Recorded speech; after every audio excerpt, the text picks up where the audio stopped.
Hello class, this is Building Construction for the Fire Service, Chapter 6, Features of Fire Protection.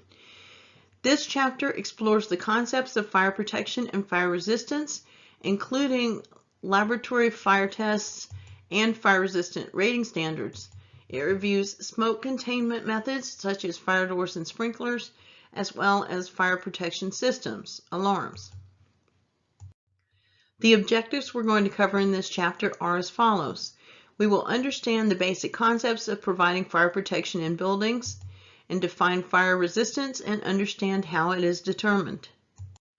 We will also identify the primary laboratory fire tests and characteristics they assess and describe research being conducted to enhance fire protection capabilities.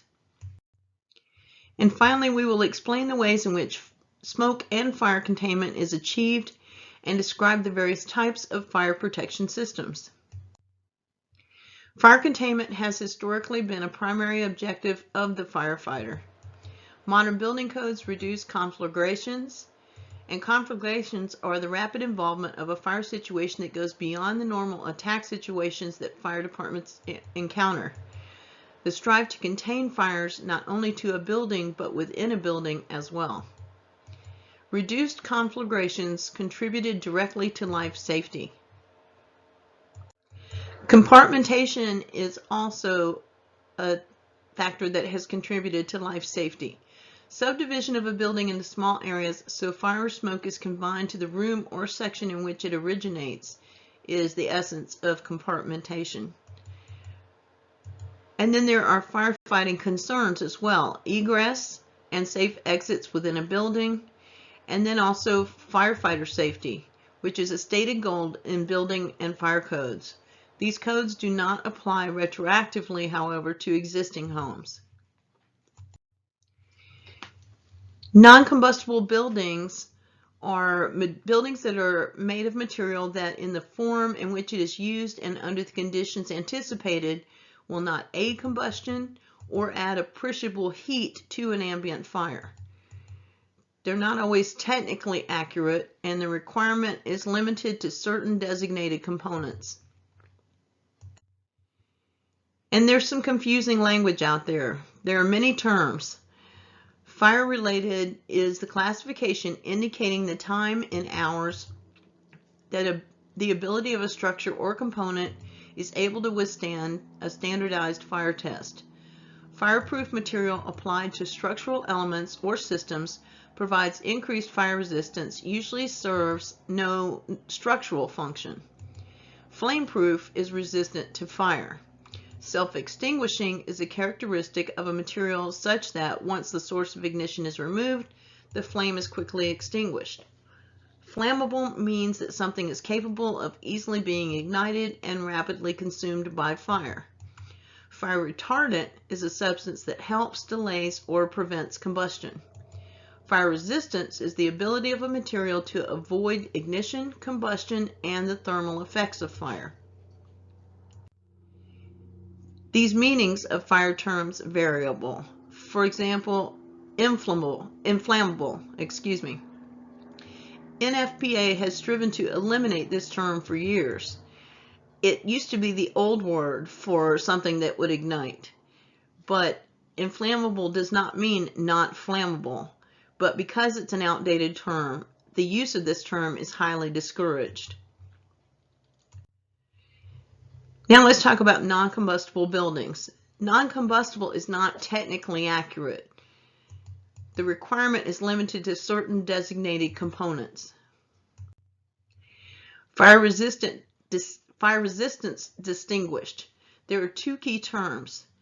Fire resistant rating is quality ascribed to a wall, floor, or column assembly that has been tested in a standard manner to determine the length of time it remains structurally stable when attacked by a standard fire. Inherent fire resistance is a structural member's resistance to collapse by fire because of the nature of its material or assembly. The criteria for determining fire resistance is precise. There's a risk-benefit calculation that often cannot be done, and the quote-unquote protected combustible classification provides no real personal safety for the firefighter himself. Early fire tests. Construction engineers built buildings using untested fire protection techniques in the past. Standards and procedures for fire-resistive construction became necessary. The earliest focus was on wood floors. In 1890, there was the first fire test done of a fireproof floor. Porous hollow tiles set in and construction were superior to dense tiles set in side-to-side construction. Further testing was conducted by the New York City Fire Department of Buildings and Columbia University. Cast iron columns were superior to unprotected steel. Three major fires, 1904, 1908, and 1912, convinced many people of the need to develop fire-resistive construction standards and tests. Please read about these in your text. Early standards were developed during World War I and are essentially the same today. There are three standards for fire endurance. NFPA 251 is the standard method for fire tests of building construction and materials. UL, or Underwriters Laboratories 263, is the fire test of building construction and materials. And ASTM E-119 is the methods of fire tests of building construction and materials. What does fire resistance mean?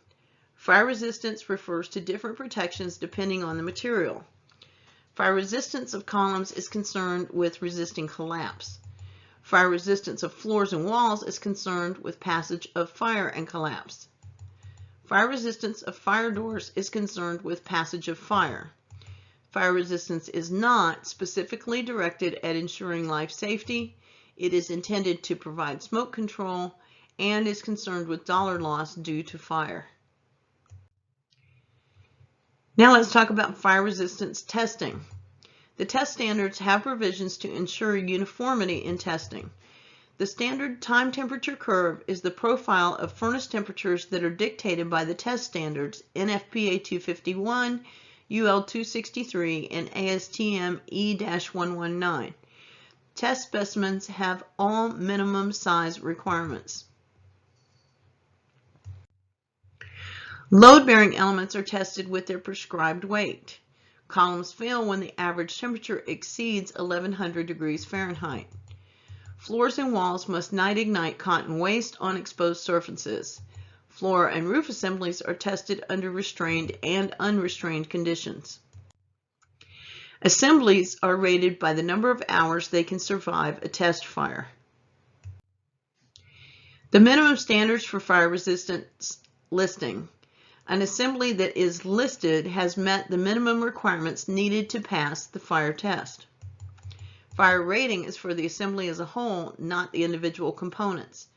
And fire resistance standards must be interpreted correctly. Time ratings do not relate to real time in an actual fire. And fire resistance, again to remind you, does not mean non-combustibility. Testing is done with fires that hit structures from below, and this does not reflect all real fires. Fire resistant ratings versus flame spread ratings are a separate consideration. Fire resistant rating refers to the length of time a particular building assembly will continue to perform its function during a fire test. Flame spread rating refers to the rate at which a fire spreads over the surface of a material, the smoke it develops, and the fuel it contributes to a fire. The overall fire resistance rating of a building is an accumulation of the fire resistance scores for components. Interior finishes on walls and ceilings often contribute to fire spread. Some first attempts at testing. They failed due to inexact or legally unenforceable language. Developing adequate tests weren't always done correctly. They were costly and time-consuming, and tests must be consistent, and tests must also be reproducible. The Steiner-Tuttle test is what we're going to talk about now. NFPA 255 is the standard method of test of surface burning characteristics of building materials. It's commonly referred to as the Steiner tunnel test. A test sample, 25 feet long and 2 feet wide, forms the top of a tunnel or long box. A gas fire is lighted at one end, and fire progresses along the underside of the top of the box or test panel. So, evaluating test results, Class A rates 0 through 25, Class B rates 26 through 75, Class C rates 76 through 200. Most building codes rely on the tunnel test standard.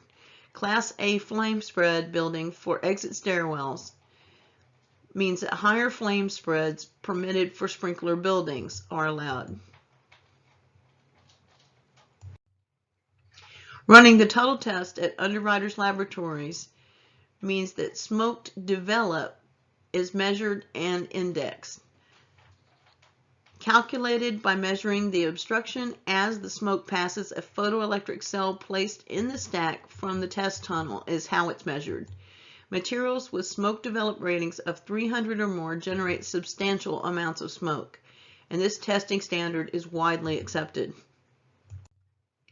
The radiant panel test is what we're going to discuss next. NBS developed the American Society of Testing and Materials, which is the ASTM E-162, and that is the radiant panel flame spread test. Samples measure only 6 by 18 inches, and results can be correlated with the Steiner tunnel test results for some materials. The FM Approvals Corner Test.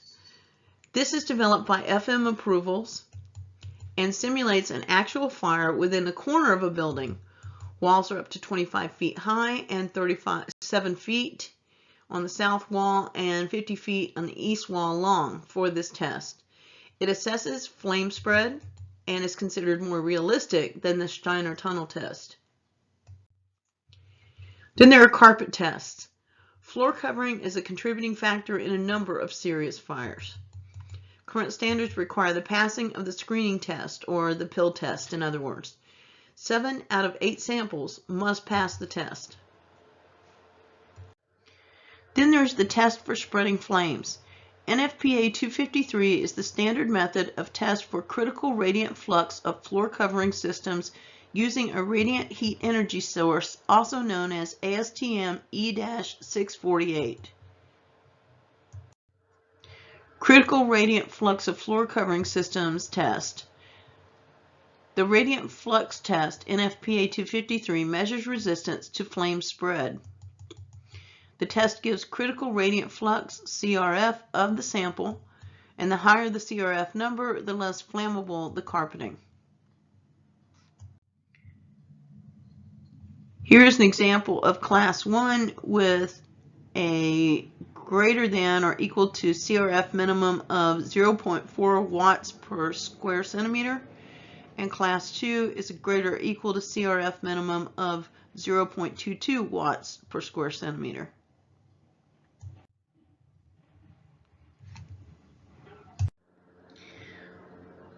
Now let's talk about research. Work is being done to bring testing up to today's fire dynamics and replace the standard time temperature curve. Changes due to World Trade Center collapse on September 11, 2001 have driven a great deal of this. Attempts to develop collapsible indicator equipment have resulted, and these consist of vibration analyst tool, and it's nicknamed HOBS, which is the Health of Burning Structure panel. And the underwriters' laboratories report structural stability of engineered lumber in fire conditions, and this measures collapse comparisons. A fire-resistive assembly hierarchy, including building codes that specify level of fire resistance in hours and number of types of penetrations permitted. And then we'll talk about firewalls. These should have a rating of 2 to 4 hours of fire resistance, and they're used to separate buildings. Unintentional building code definition is a fire resistance rated smoke tight wall having protected openings which restricts the spread of fire and extends continuously from the foundation to or through the roof with sufficient structural stability under fire conditions to allow collapse of construction on either side without collapse of the wall itself. Then there are fire partitions. These are rated for a 1-hour fire resistance rating. They're used to create fire-resistive corridors and separate tenant spaces in covered mall buildings. The International Building Code definitions are, quote, a vertical assembly of materials designed to restrict the spread of fire in which openings are protected, unquote. Fire barriers are designed to have a 1 to 2 hour fire resistance rating and are used to enclose shaft, exit stairwells, exit passageways, and horizontal exits, and to separate spaces from hazardous areas. The International Building Code definition is, quote, a fire resistant rated vertical or horizontal assembly of materials designed to restrict the spread of fire in which openings are protected, end quote. Fire dampers are mechanical devices installed in the HVAC system at the point at which it passes through a fire-resistive assembly as to block the spread of fire through a fire-rated assembly. HVAC systems passing through fire-resistant assemblies must have fire dampers. Fire dampers should be checked periodically. Fire doors require protection ratings that range from 20 minutes to 3 hours. The ability of a fire door to close and latch is very most important, and fire doors are tested according to standards. Fire door closing methods include swinging doors, sliding doors, and rolling doors.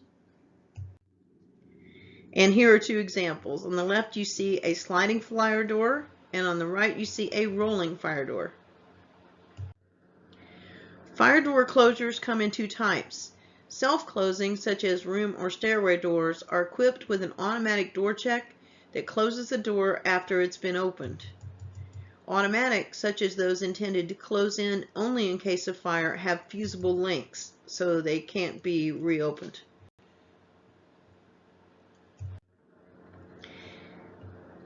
Now let's talk about inspections of closure devices. These should include operating fire doors and shutters, and raising the counterweight of automatic sliding and counterbalance doors should be done to make sure that they close and close properly. Inspecting doors for damage, inspecting all hardware including latches, guides, and thresholds for proper functions, checking the fusible links of automatic closing doors to ensure they are free of paint and other foreign matter that might impair their operation, checking the proper operation of door coordinators that ensure a set of open fire doors does so in the proper order, ensuring the gap between the doors is properly sealed. Some problems with closure devices. Closure devices may be completely inadequate to control smoke movement. Many people block open self-closing doors, which is a huge no-no, but if you pay attention when you're out and about, you'll see it quite often. Using smoke detectors for release. Door latch systems can be triggered automatically by the smoke detectors on either side of the door by fire. Heavy doors are held by mechanical latches, and doors can be controlled individually. Then let's talk about stairwells. Stairwells can allow smoke and fire to travel between floors. Compartmentation helps stop smoke and fire travel. Residents may wedge open self-closing doors in stairwells, which you often also see a lot. Open stairways are an architectural feature. Horizontal exits and smoke barriers. Floors in buildings have increased tremendously, or floor areas in buildings have increased tremendously, and horizontal exits reduce travel distances and subdivide floors. Smoke barriers give non-ambulatory occupants a smoke-free area to await rescue and extraction. Penetrations in fire-resistant walls and floors. Holes in and penetrations will be created in fire-resistant assemblies when a building is being built. Holes will be created during the lifetime of the building also, and the reasons for these holes are numerous. Holes must be properly sealed with listed through penetration fire stop systems. This entire system must be installed and designed as listed, otherwise the system will not properly seal at the opening. The system must match the hourly resistant rating of the floor or wall it is protecting. Now let's discuss escalators. Escalators are widely used in department stores and public occupancies like airports, malls, etc. There is a strong resistance to enclosing escalators. Water spray nozzles can be directed downward through the opening, and a line of sprinklers can be located around the escalators. Some thoughts on smoke and compartmentation. Compartmentation can cut off a fire and can create an unventilated compartment as well. Venting makes buildings habitable for occupants and firefighters. New Law Tenement House Act required that all stairways be masonry enclosed and non-combustible and have a skylight so that firefighters can easily vent the stairway itself.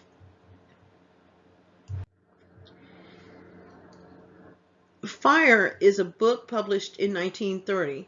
It was a design for automatic vents tripped by fusible links. And this is the exception to don't vent until you have water. So this is an old, outdated method, but there are buildings that still have this technology in existence, so that haven't been remodeled and aren't up to modern codes. So it's something you definitely need to be aware of. Now let's talk about theaters. The first buildings designed so that fire could occur and the occupants would be protected from the combustion products were theaters. There are automatic vents above the stage that reduce the pressure on the pronacium fire curtain. And a famous example of this is Chicago's 1903 Iroquois Theater fire. I encouraged you in an earlier chapter to read about this fire, and you very much need to. The Holland Tunnel in New York is designed to reduce the maximum amount of carbon monoxide that could be generated by auto exhaust to an acceptable level.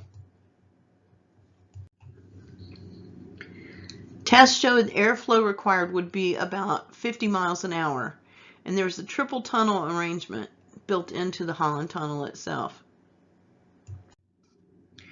The Eurotunnel, or sometimes referred to as the Chunnel, was completed in 1994 and runs from England to France underneath the English Channel. A service tunnel between the two train tunnels is kept at a higher pressure than the train tunnels to exclude smoke. Access is provided through smoke-proof doors. Now, let's talk about fire department ventilation. It consisted of opening and breaking windows and cutting holes in the roof. Smoke ejectors were developed to increase the volume of airflow. Fans were used to exhaust smoke, generally during overhaul. In terms of automatic sprinkler systems, they were once the familiar only to fire protection personnel. Sprinklers were once almost exclusively installed in factory and mercantile buildings.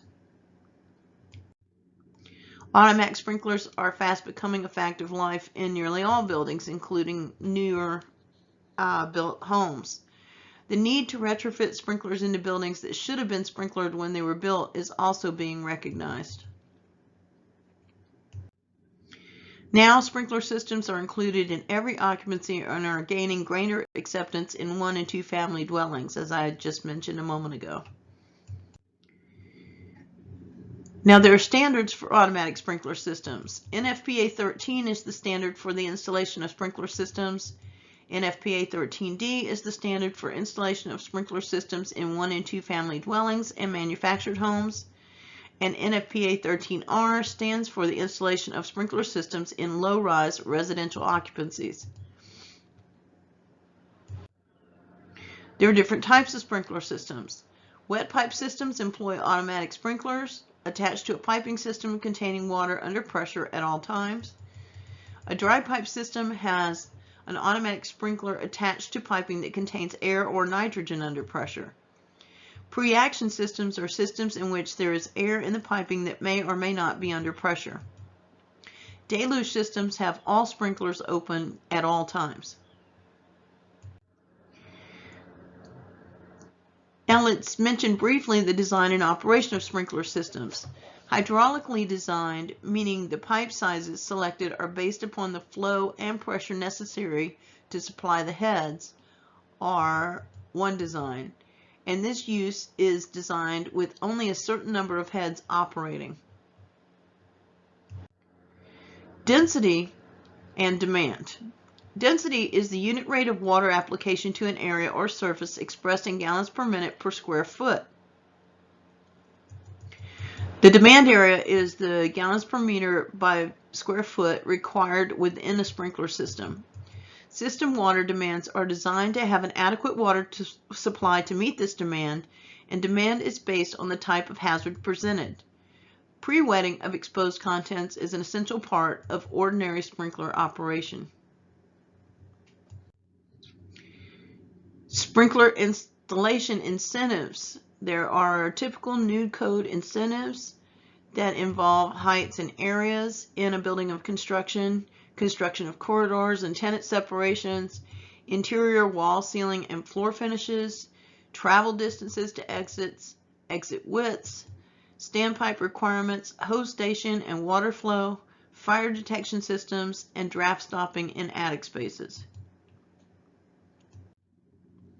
Site development incentives involve fewer fire hydrants with greater spacing, reduced fire flow with small supply pipe, increased allowable distance from public access way, street width reduction, and cul-de-sac allowances. Then there are tax and insurance incentives. Elimination of value of sprinkler system from the assessment or the assessed valuation of a building, property tax rebates, and elimination of water department fees and insurance premium reductions are all incentives to have a sprinkler system added to a building. Now there's some opposition to sprinklers. Not everyone supports the requirements for automatic sprinklers. So sometimes there is a retroactive installation of sprinklers, and then some claim that sprinklers are ugly. Architects circumvent by cutting the basement into section with firewalls. And opposition may be due to lack of understanding of the threat of fire and the operation of sprinklers themselves. Art galleries and museums without sprinklers have suffered great losses to fires. The greatest opposition to sprinklers has been over a national model code requirement for sprinklers in 1- and 2-family homes. Some other popular misconceptions about sprinklers. The sprinkler system will discharge on even a trifling fire. The entire building will be drowned when the sprinklers go off. Water does more damage than fire, and that pipes might leak. Some other misconceptions are that smoke is the biggest killer, so smoke detectors are better than sprinklers. And we don't need sprinklers because we have smoke detectors and the fire department is right down the block. Well, of course, that isn't necessarily true.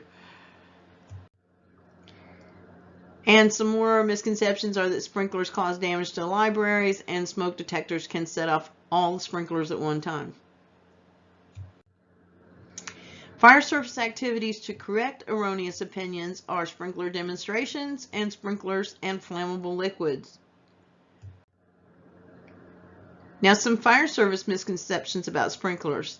If the building is sprinklered, there is no problem. That is a terrible misconception to have. And also, if the building is sprinklered, then supplying the fire department connection or FDC is a secondary operation. And that is also a terrible misconception. Some more fire service misconceptions about sprinklers are that sprinklers should be shut down as soon as possible to prevent excessive water damage, or to clear the air. Residential sprinkler systems, as defined in NFPA 13R, which is the standard for installation of sprinkler systems in residential occupancies up to 4 stories in height, and NFPA 13, which is the standard for installation of sprinkler systems in 1 and 2 family dwellings and mobile homes, are the same as other sprinkler systems. So you need to be aware of that when rolling on certain particular calls. And another misconception is that fires start only in unsprinkled areas, which is completely erroneous. Now let's talk about the fire department and sprinklers. In 1898, International Association of Fire Chiefs wanted nothing to do with automatic sprinklers. Today, fire chiefs absolutely support automatic sprinklers. Insurance companies used to rely on sprinkler protection as if the fire department did not exist. And automatic sprinklers, published in 1951 by the NFPA, makes no reference to fire departments supporting the sprinkler system. A properly designed, adequately supplied, and properly tested sprinkler system can almost guarantee that a fire will not destroy a building. That's what we know today. Sprinkler protection sometimes is traded off for concessions in other fire protection features such as exit of travel distances, and number of exits, etc. The fire department's responsibility cannot be permitted to end when sprinklers are installed and approved. The fire department should take action when notified of a sprinkler shutoff or other disabling functions. So why were sprinklers installed?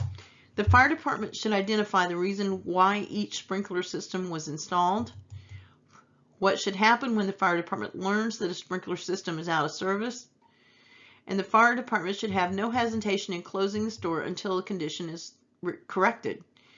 But what is the fire department's legal responsibility?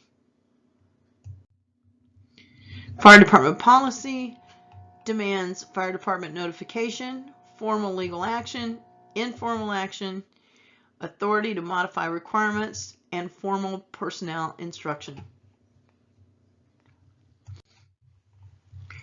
Fire department instructions should provide a basic knowledge of sprinkler protection, including types of systems and the adequacy and reliability of the water supply. It should provide an understanding of the different reasons why sprinklers are installed, should cover the fire department policy, and should provide detailed knowledge of situations that decrease or destroy the efficiency of sprinklers.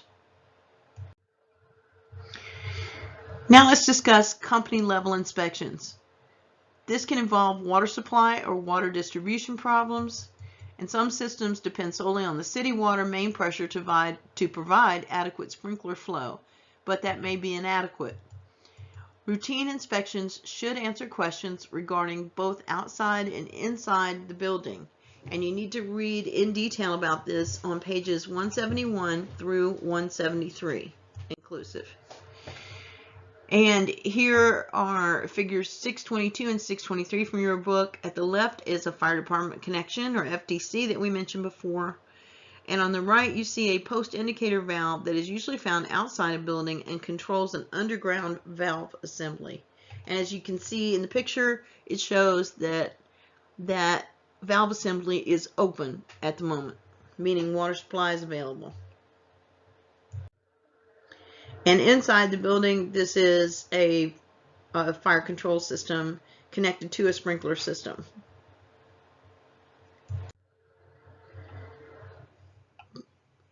Now, when continuing with company level inspections, it should include construction of high-rise buildings, preservation of historic buildings, and unsprinklered voids in a building. Now, there is an issue called sprinkler fraud that we need to discuss. A sprinkler contractor in California was discovered to have installed unconnected sprinklers that were simply glued to the ceiling. I can't imagine the horrific outcome of that. Inspection of sprinkler systems should look beyond the obvious. So just because you see sprinklers doesn't mean they're connected, doesn't mean they're accessing a water support or a system, and you need to know if it's dry or wet, etc. So management of sprinkler system. Management is managing the fire department rather than managing the fire problem. Have sprinkler system protocols in your standard operating procedures, or SOPs. Special situations involving flammable liquids. Most flammable liquids float on water, and flammable liquids have a high rate of heat release. Flammable liquid containers can result in a bleve, which is a boiling liquid expanded vapor explosion. Aerosol cans can act as flaming rockets, and runoff water may create a significant contamination problem. The best control method for flammable liquid fires is to keep the containers from overheating and control flowing fire on the floor. Protection of glass fire barriers. Use of glass designed to resist fire is increasing. Lines of sprinklers have been used to protect the glass, and wetting must occur early to avoid thermal shock to hot glass. Window treatments should not be installed between the glass and the sprinklers. Early suppression or fast response ESFR sprinklers involve early discharge of a large quantity of water. The sprinkler orifice is 0.75 inches, whereas conventional sprinklers are 0.5 inches, so they're 1/3 bigger or 1/4 bigger. This eliminates the need for in-rack sprinklers for many commodities. And some pre-planning considerations. A sketch of the system showing pertinent fire controls must be available and known about.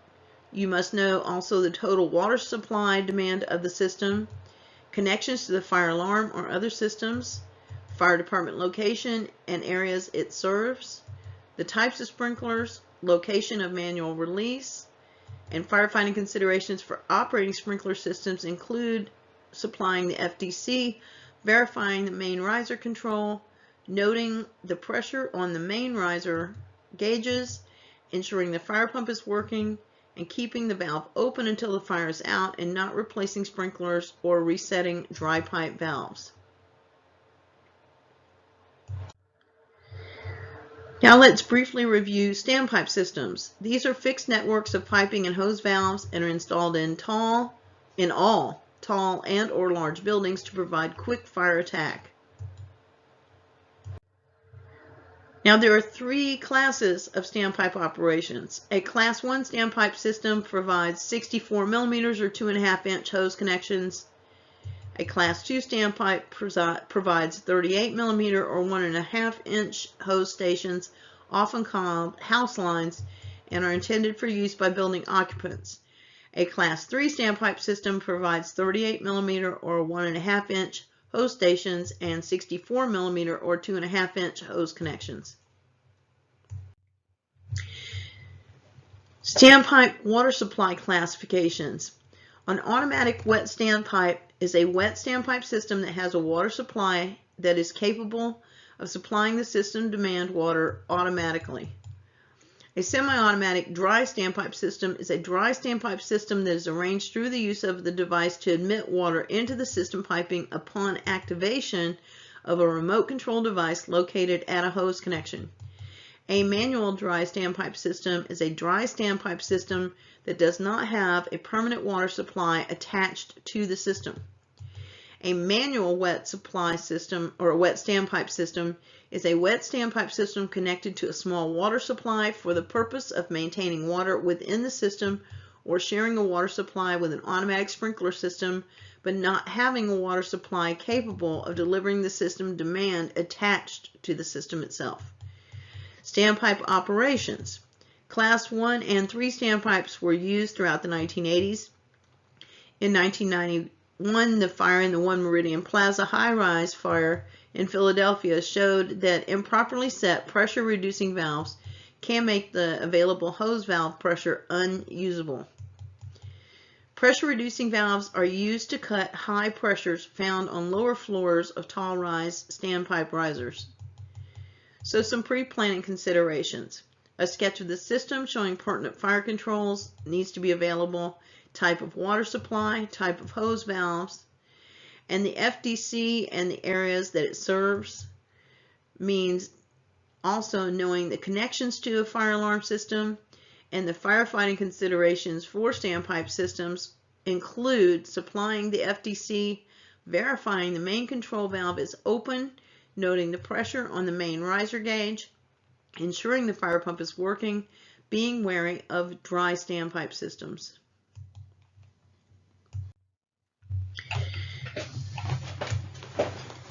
Fire alarm detection and communication systems.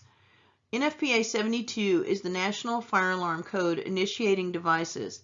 It requires manual pull stations, spot type smoke detectors, which include photoelectric and ionization smoke detectors, line type smoke detectors, which cover an area such as the projected beam detectors found in atrium, duct smoke detectors, and spot type heat detectors.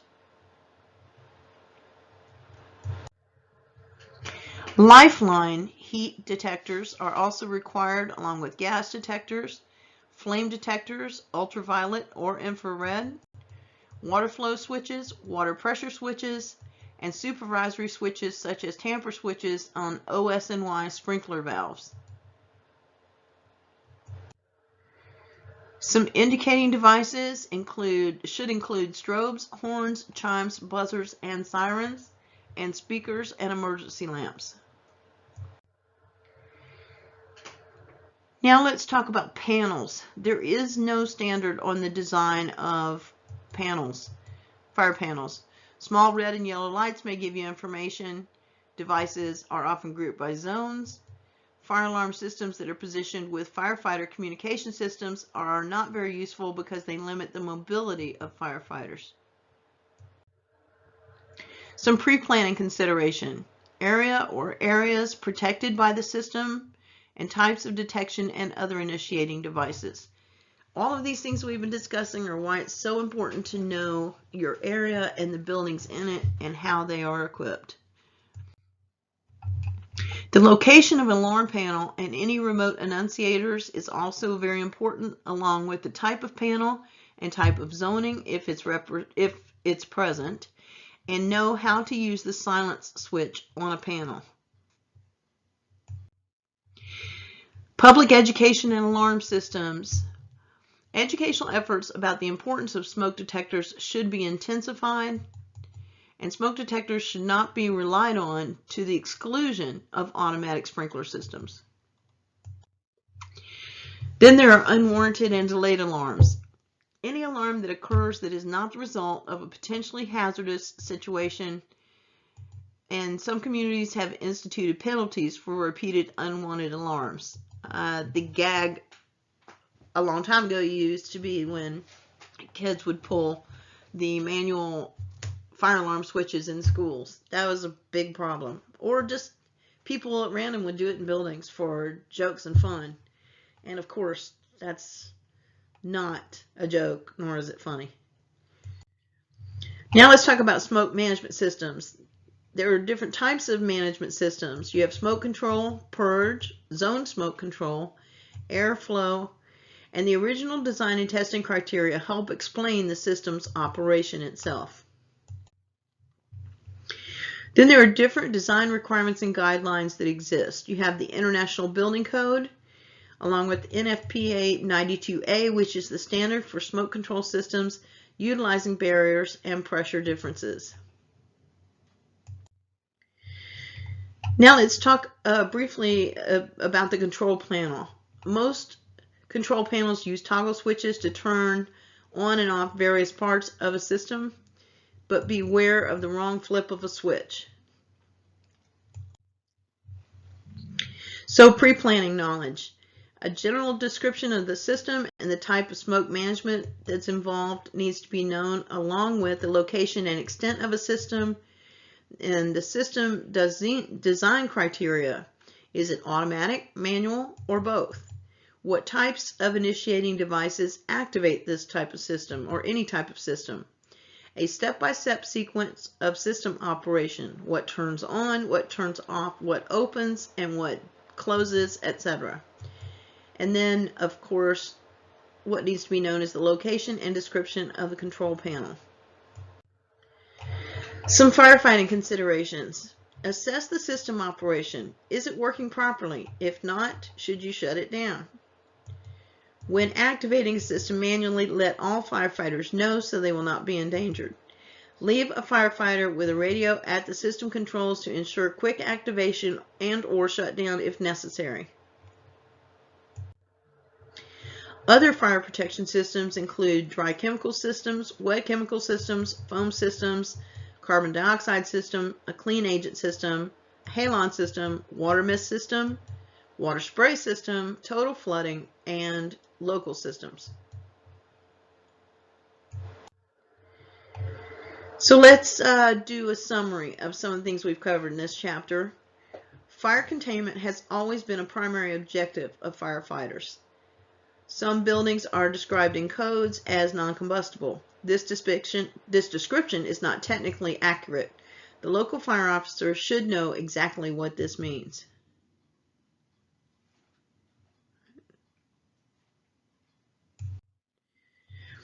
Rated fire resistance is a quality ascribed to a wall, floor, or column assembly that has been tested in a standard manner to determine the length of time for which it remains structurally stable or resists the passage of fire when attacked by a standard fire. The last part of our summary includes the fact that when it was learned that fire could extend up open stairways in fireproof buildings, the concept of compartmentation, or creating fire areas no larger than one floor, was developed.